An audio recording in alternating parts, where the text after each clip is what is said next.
Ano naman nga po mga ka-DIY, so, gandang gabi. So meron naman tayo ditong katatapos lang natin na setup. So bali mayroon tayo ditong wall mounted setup na 1.2 kilowatt na inverter. So 1 solar yung gamit natin. So yan, bali yung battery niya is ito. Meron tayo ditong 400 Ah na battery. So bali yung BMS na tagalan lang ng pagdating. So bali yun na lang talagang hinihintay ko. Tapos yung bus bar dito na gagamitin yung para sa connection ng parallel and series connection ito. So yan, bali yan yung setup natin. So 1.2 kilowatt yan. So ito yung specs nya. So yung model nya is yan, hybrid solar inverter. May 1.2 kilowatt and peak power na 3.6. Yung DC input niya is 12 volts. So 12 volt setup yung gagamitin natin ditong battery pack. And may AC. So pwede rin tong i-charge sa AC. So pwede natin i-connect sa AC. Kaya lang yung pag-i-install natin ito is wala silang paliko. So wala siyang AC input.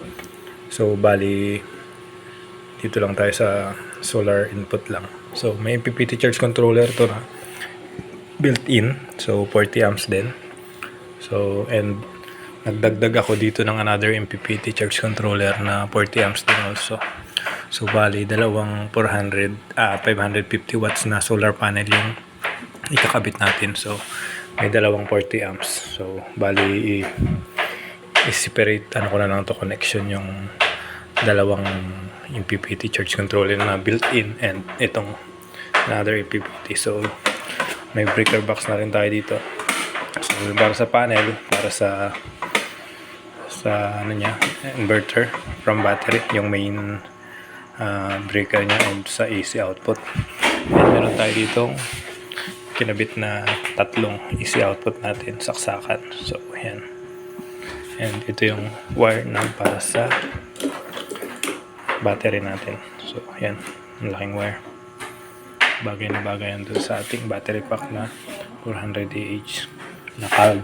So yung calb is ito yung calb, 200 Ah yung kada isa niyan. So ipubuin natin siya ng 12 volts. So magiging 400 Ah total.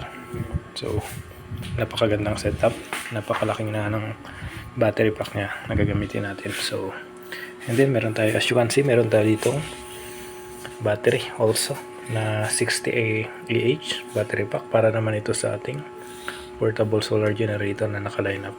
So bali bukas i-mount natin to doon sa client natin. So update na lang tayo. So yun lang po, yan po mga ka-DIY. Next video na lang ulit. Thank you.